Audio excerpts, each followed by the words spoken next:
Welcome to the Between the Points podcast here, and I've got Will Boucek here from Tennis Tribe, thetennistribe.com. I'm a big fan of what you're putting out there and all the doubles you're focusing on, and so I wanted to get into it right away. Miami Open final, the women's final, particularly what I was watching, and they're playing one up, one back. hmm Is that the new way of doubles? Is as a coach, are we like, because I mean, I've been taught, two up, let's get to the net, let's crush the net. Is that Yeah. really like the old way? Is the new way? What's going on with that? Yeah. I mean, really, I don't even like to think about it as like an old way, new way. I think about it more as like, it's different from match to match, and you have to decide like what works for this match. Now, as far as like trends on tour, yes, you're shifting over the last 20 years more towards one up, one back. The women, there's only a handful of players on the women's doubles side who are serving and volleying on a consistent basis. You'll see Luisa Stefani do it. Aaron Ratliff and Gabby Dabrowski do it some, not all the time. Demi Shores does it some, not all the time. But for the most part, a lot of them are serving and staying back. And then even on the men's side, it's around Louis Kaye knows the exact numbers, and he is the doubles kind of mastermind behind all the British players, and works for the LTA over there. But I think it's around like 50% of the men's side is serving and staying back now too, and some of them are even double specialists. So like Marcelo Arevalo, who's number one in the world right now, he serves and stays back and has a huge forehand from the baseline, and allows his partner at the net to kind of move towards the middle and kind of can set him up that way. What's changed? I think there's two things, and I've asked Bob Bryan about this on my podcast before, and had conversations with other people who have played in the 90s and through the 2000s.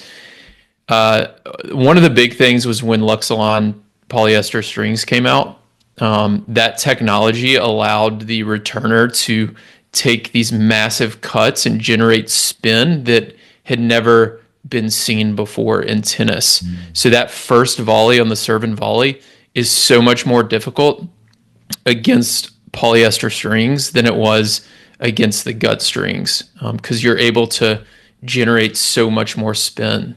So I think that was one big thing that changed. And then another thing is I do think, and you might have a better gauge of this than me, but I feel like we teach juniors how to volley a little bit less than we used to. Maybe we're not as good at teaching it anymore. They just don't spend as much time at the net, I think, as they used to. So I think those combination of things have kind of shifted the doubles game style over the years.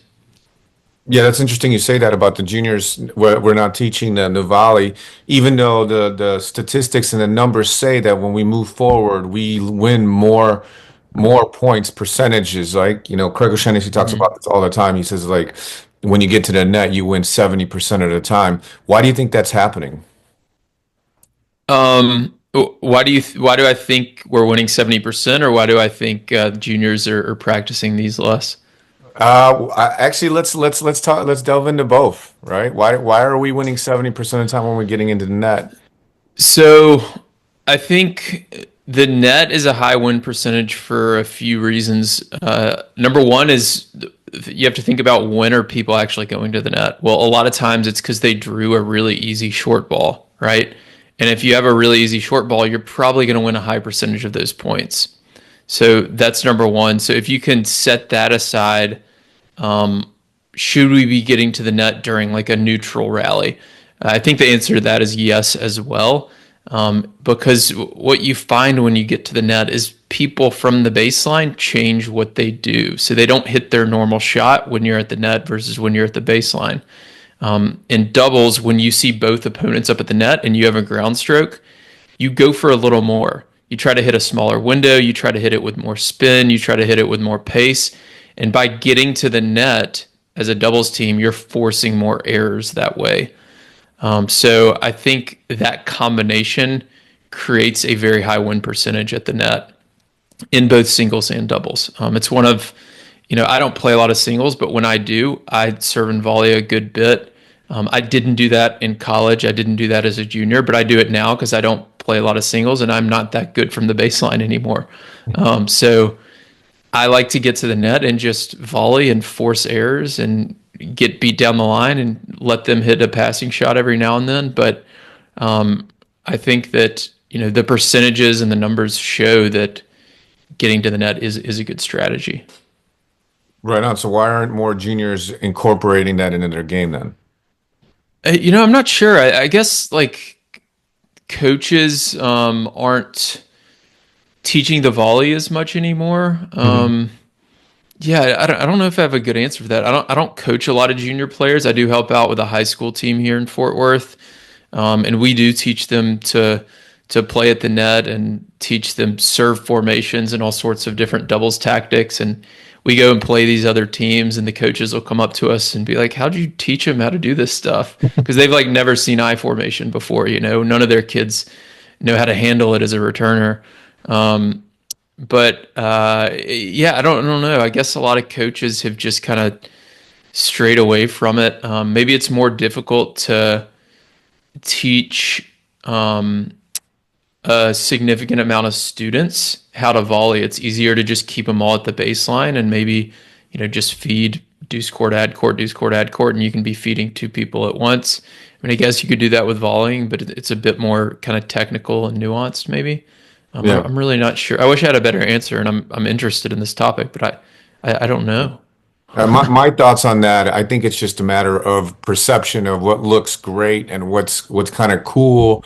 And it's like what are the replays, right? When you see the replays, you see these big long rallies, right? So Hmm. everybody's seeing the ground strokes going back and forth, back and forth, back and forth, right? And then you see, you know, the big winner, the big forehand, and that's like what shows up in a lot of the, social media, like the clips. That's what you see. You don't see those like just steady coming in and volleying. So I feel like that's a huge, as kids, they're into social media and they're watching these clips. Hmm. I think that's part of it, but that's just an opinion.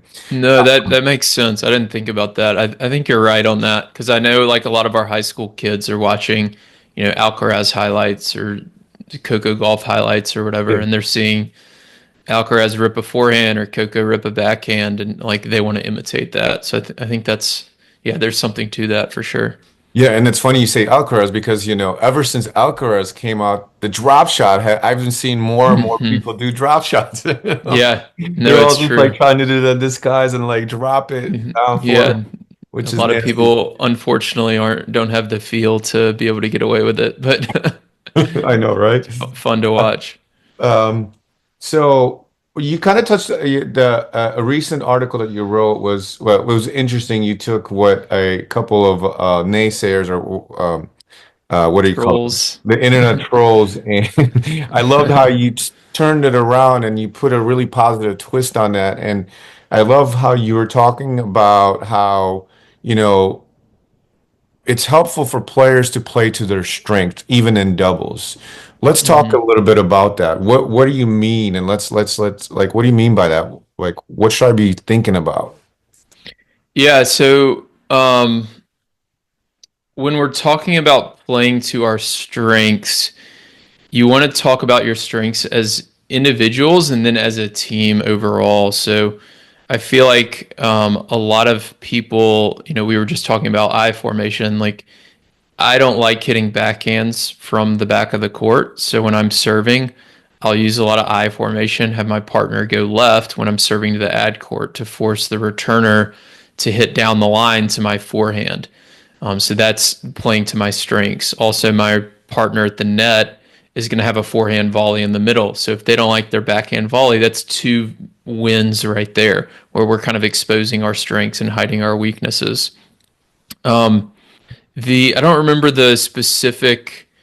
There was three lessons in that blog post. I don't remember which one specifically talked about the playing to the strengths, but that's generally how I like to think about it. You want to match up your you and your partner's strengths and figure out what's best for you as a team and position yourself on the court accordingly.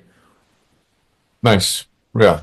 Playing your strengths to their weakness. That's definitely, yeah. I'm a believer in that too, right? Hmm.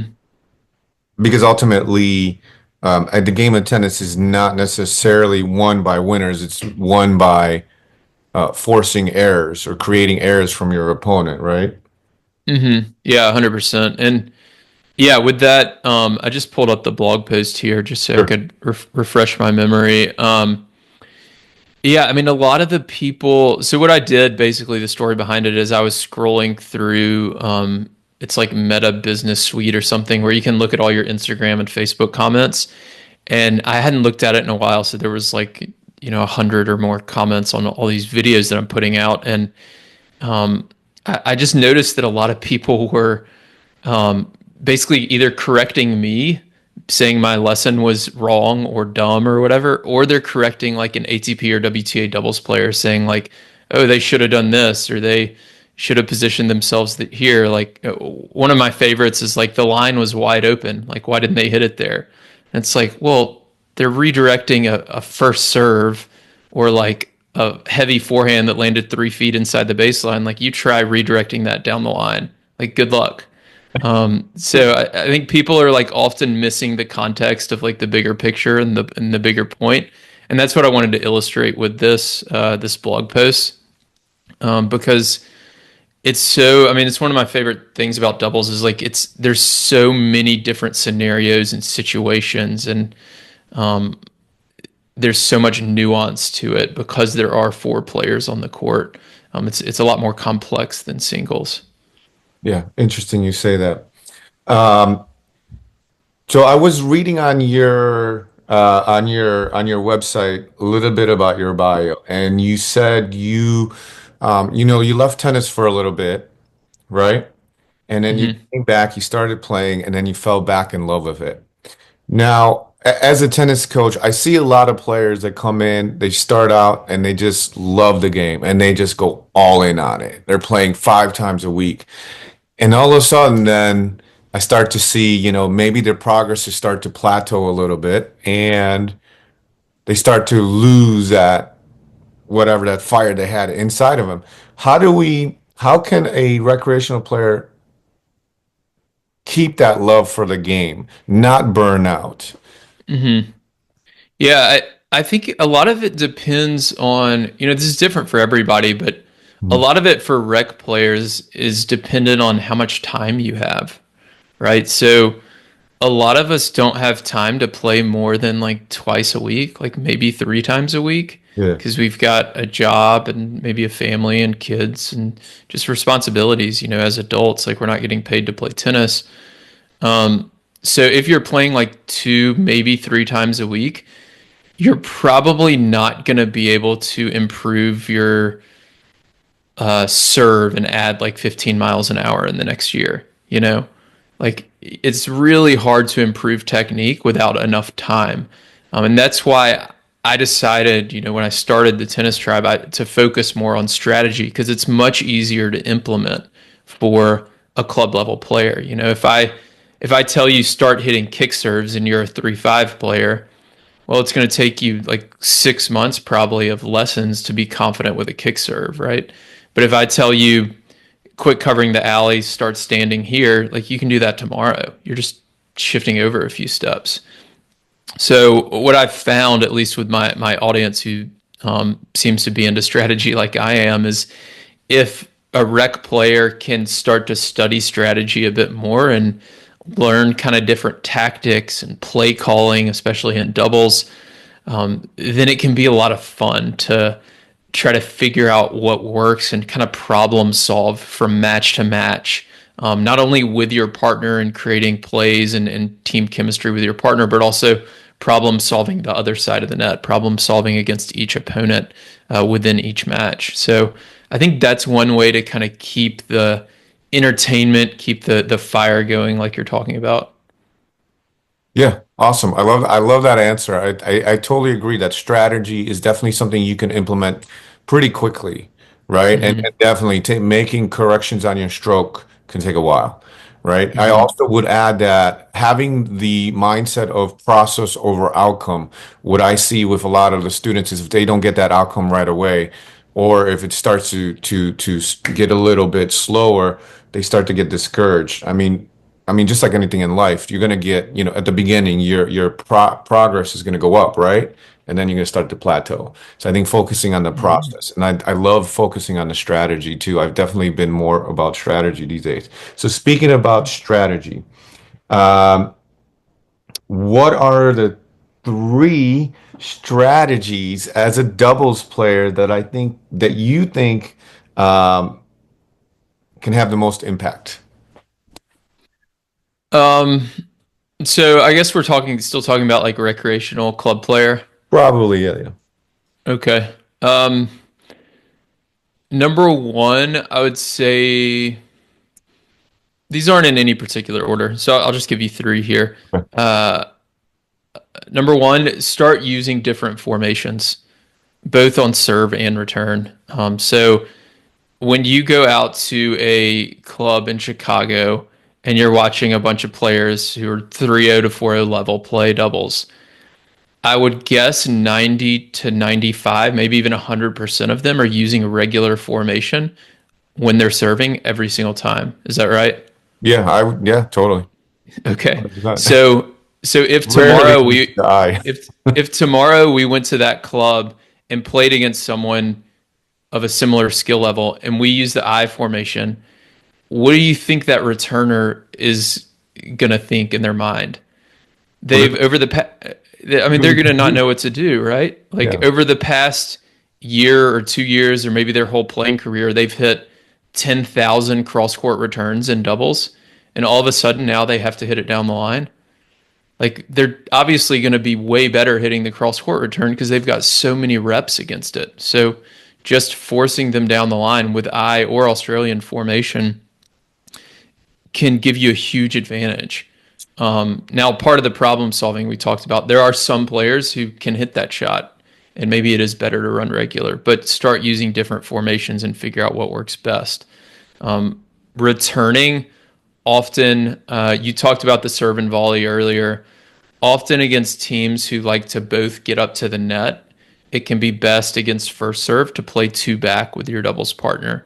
And a lot of people are very hesitant to play two back because they're giving up the net. And a lot of us do have that mentality of you have to get to the net, you have to get to the net. But there are scenarios, and it's typically against a first serve when you're returning against a very aggressive team where it might be best to start two back. And then if you can hit a good lob, then go ahead and get forward. But the returner's partner ends up in a really weird scenario if the server does serve and volley and they end up with both players up.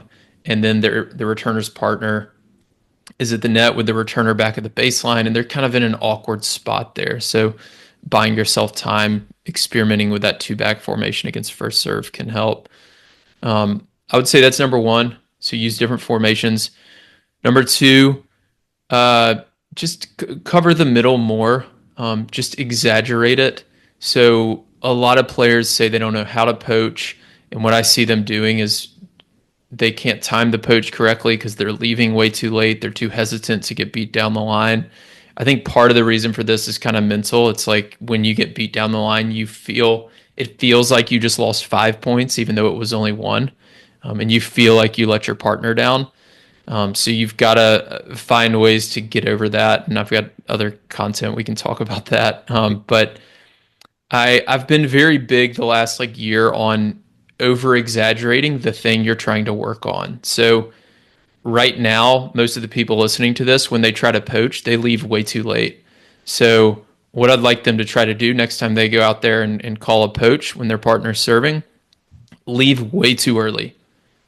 Do it several times, and then you'll get a feel for the extremes of leaving way too late, and way too early. And then you'll be able to find that middle ground a bit easier. But if I tell people leave earlier, they still don't do it. So I have to tell them leave too early. I want you to give them the alley and get beat down the line. And then if they do get beat down the line, I'll clap and say thank you. Good. I'm glad you got beat. Now we have to find that middle ground. So I think a lot of people are too hesitant to move towards the middle and be aggressive, especially on your partner's first serve or really any offensive situation. Number three, probably trying to hit winners from the baseline. Like you said, tennis is more of a game of errors, right? 70% of points are going to end in an error. So in doubles, your job from the baseline is to set up your partner at the net and to make the opponents uncomfortable. It's not to hit winners. And I see a lot of players trying to hit winners not only from the baseline, but also on approach shots. So missed approach shots drive me crazy because that middle area of the court is a transition zone. So the by definition, you're supposed to use it to transition to the net. You're not supposed to use it to end the point. So when people get a short forehand and they try to rip it down the line and they miss it in the net or miss it long, it drives me insane because if you freeze the point right there when they're setting up for that short forehand and you look at both teams and you're like, okay, who's going to win this point? That team or that team? You'll pick the team with the short forehand. So you're supposed to win that point, but you're just giving away a free point by going for too much. So instead, taking those approach shots through the middle of the court, going for a big target and getting forward and forcing them to come up with a winner from the baseline, which I just talked about is not a good thing to be going for, is a much better strategy than trying to hit winners on these approach shots and neutral balls from the baseline. Awesome. Awesome. Those are great. That's great actionable strategies that, we can definitely implement. And I agree on every single one of those points. Thank you for that. Yeah, thank you. Three drills that a rec player or maybe even a junior can do to improve their doubles play. Yeah.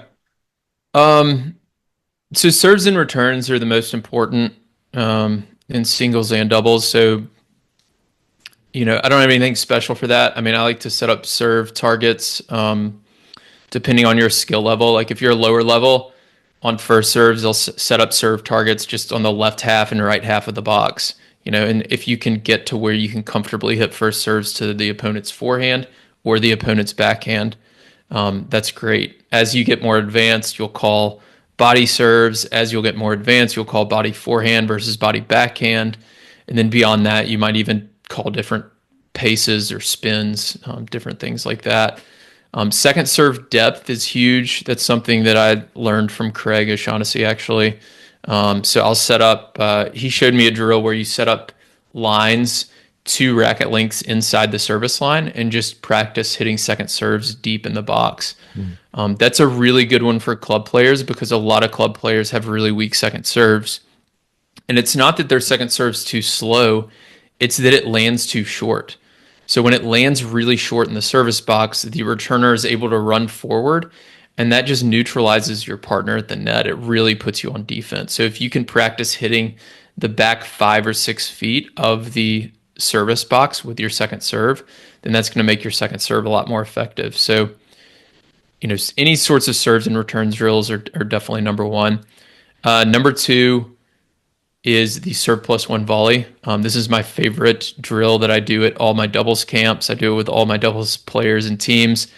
A lot of us at the club level, when we go out and practice volleys, we practice volleys with our partner. They stand at the baseline, we're at the net, we volley back to them. And then we get out in the match court and we go and poach and we do time it correctly and we have the volley right there and we volley it right back to the returner because we don't ever practice angling the ball off the court. So I like to do this with a ball machine. With my high school kids, I'll get a basket and feed to them. And I'm basically simulating a return and they are acting as the server's partner. And they're practicing angling off the serve plus one volley. So I will set up a target on the singles line about halfway between the service line and the net on either side. And I'll generally have them take the volley across their body. So their forehand volley, if they're right-handed, will go to their left. Their backhand volley will go to their right. It's usually a little bit easier. Stretch volleys, you can hit inside out a bit more. There's a little bit of nuance there. It also depends on your volley grip. If you don't have the proper volley grip, that can change things. But Just practicing getting comfortable hitting angles with your volleys at the net is super important, and it's something that is neglected at the club level almost entirely. And when I teach this to club players and they get out on the match court and start to do it, their eyes light up and they're like, I can't believe I've never been able to do this before.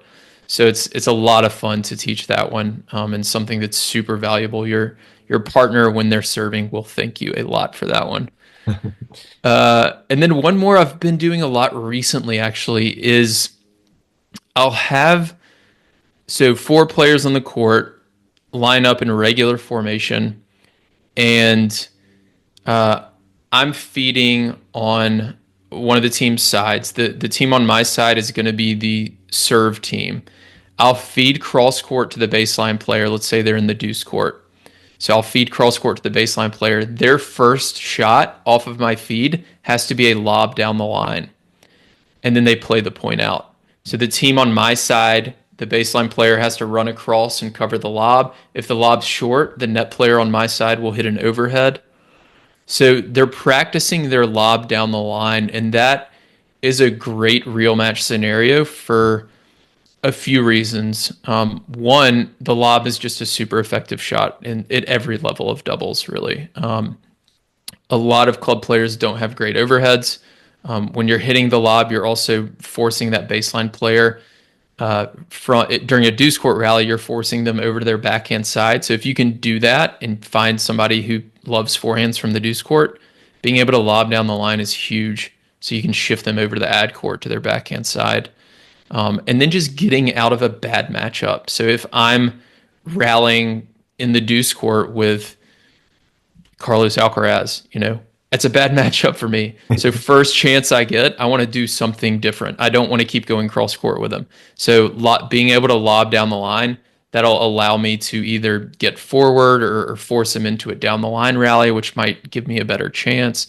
So that's a really good one that I've been doing recently, more just to teach players how to redirect the pace of the point. Nice. Love all of them. Those are all super awesome drills. Yeah, you're absolutely right. We don't, as coaches, myself included, we don't work on that poach volley, that angle off, right? And it's Hmm. such an easy drill. Such an easy drill. Hmm. You have like six players on the court, you can just like line them up and just boom, one poach and that's it, right? And the next person. Yeah. I think I'm definitely going to put that one in play, and I love that lob drill too. I don't think about practicing the lob. Um, okay, third set tiebreaker. You're up 7-4. You're serving. What are you thinking? What are you not thinking? What are you doing to put this match in the bag to go home with that championship trophy? 7-4. So we're in the ad court. I'm Good. serving. So I'm gonna hit a T serve because that's my favorite serve. I want to make a first serve. I don't want to deal with a second serve. I'm up 7-4, so I'm willing to take a little bit of risk because if I lose this point, we're still up 7-5. So I'll go T serve. I will probably have my net player stay left out of the I formation. It depends on the opponent, but I'm going to try to have the server hit a down the line forehand return. That's a return on the ad side that I find yields a lot of errors. Mm, Of course, if the opponent does land that, I'm probably in trouble because they're hitting a forehand return down the line and I've got to serve and get over there to the right. But if I'm up 7-4, I'm willing to take that risk because if I lose the point, I'm still up 7-5. nice. All right, so you won that point. It's 8-4. Your nerves are 8-4. kicking in. Between the points, what are you thinking to keep yourself focused, present, calm, ready for the next point? I like this exercise. So so we won that point.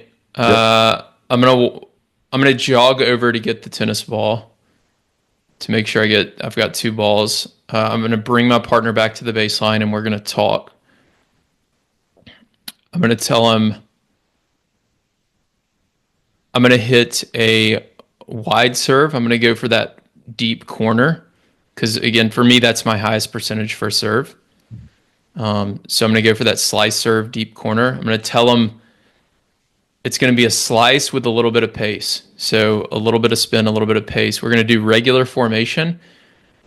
I want you to pinch the middle. So we're not poaching, but I want him to pinch the middle, give up the line. Again, we're up 8-4. If the opponent hits a down the line winner, fine. I'm up 8-5, but that's a very low percentage shot. Um, I usually take some like deep breaths, and I also like bounce on my toes. I really need to keep my energy up in tiebreakers. I'm somebody who tends to have low energy, so I try to do whatever I can to try to lift myself up in those situations. So I'll bounce on my toes a little bit, then I bounce the ball 3 times, and then I go into my service motion. Awesome. Well, congratulations. You won that point 9-4. Now it's 9-4, and the server, your partner returns for a winner, and you guys won the championship. Well done. Love it. I return ads, so I think I won Oh, the you're return the ad point for the returner? Okay. championship. Well, you just closed it out, 3 points in a row. There we go. Um, this is a fun little question from an audience member. I only got a few things left. How do you hit a tweener? I don't even know how to hit a tweener. Um, I've watched. There's a coach named Jack Brody who's got some online content. I used to work with him a bit, and he's got a whole lesson on how to hit a tweener. So I'm not sure if it's on his YouTube or if it's like a course or something, but you could look that up. And I think he's pretty good at teaching how to hit the tweener. I remember him starting with you toss the ball up behind you, and you go and just hit the ball next to you, right? So you don't hit it between your legs, but you hit it next to your right leg. Let the ball drop and just hit it next to your right leg and practice that several times. And then eventually you start to shift over and actually get the ball to kind of land between your legs. And I don't remember all the details, but I do remember that part. Jack Brody. We'll look it up and we'll have to put it in the show notes. I love the idea Okay. of like doing it to the side first, right? To kind of keep Yeah. you teach you the spacing and the timing of it all before you Yeah. start going for the danger zone. Yeah, exactly. All right, last few things here. I like to finish off with little rapid fire questions to kind of get a little get to know you. Okay, number one, dream vacation. Mm, it's hard to say. I mean, I love the Australian Open, so probably just go to the Australian Open again. Awesome. Yeah. My dream vacation is going for that whole like the Monte Carlo, was it the Rome Open and French Oh Open. yeah. I want to do Yeah, the that clay one. court swing. Yeah, the Yeah, that quick would court be swing. cool. Yeah. Um, all right. You're a superhero. It's the end of the movie. The villain has Roger Federer on one side of the world and Rafa on the other side of the world. You can only save one. Who do you save? Mm, I think I'd say Rafa. It's Why not a strong Rafa? opinion. He was a little bit better at doubles. Had a little bit better doubles resume, so maybe that's my bias there. Okay, makes sense. Favorite meal to prepare when getting ready for a match? Honestly, I don't like to eat a lot before a match. Um, yeah, definitely like something light, like a chicken salad or something like that, or salad with chicken, not chicken salad, but yeah, like a salad with grilled chicken or something. Um, yeah, I know a lot of people like to carb load and all that stuff. That makes me tired. Like I don't like to eat a whole lot before a match. Here, I hear you on that one. All right, your sense of humor. Are you more like a librarian or a stand-up comedian? Hmm. What is a librarian's sense of humor? I'm not sure I know that. Probably very quiet. I don't know. I Right? guess a combination of the two. I mean, I don't know. I've done some wedding speeches that people told me have been really funny, so maybe stand-up comedian Okay. You got a little hidden stand-up comedian in you. a little bit. All right, last one. This is going to be the hardest one you out of all my questions, okay? Okay. You playing singles or you playing doubles? I think I'm going to play doubles. All right, That well, was a thank you tough so one. much, brother. That was a lot of Thank, fun. I think you gave us a lot of really good, actionable things that as doubles players we can use. How can somebody find you anywhere you want them to go? yeah, the tennistribe.com has links to everything. Instagram, we're very active there. You can also check out our YouTube and Facebook pages, but the website and Instagram are probably the best two. And then you can listen to the podcast as well. Awesome. I will definitely leave that in the show notes, and that's going to wrap it up for us. Thanks again, everybody. Hope you enjoyed that. And yeah, thanks a lot, man. Appreciate it. Thank you. Appreciate you having me on.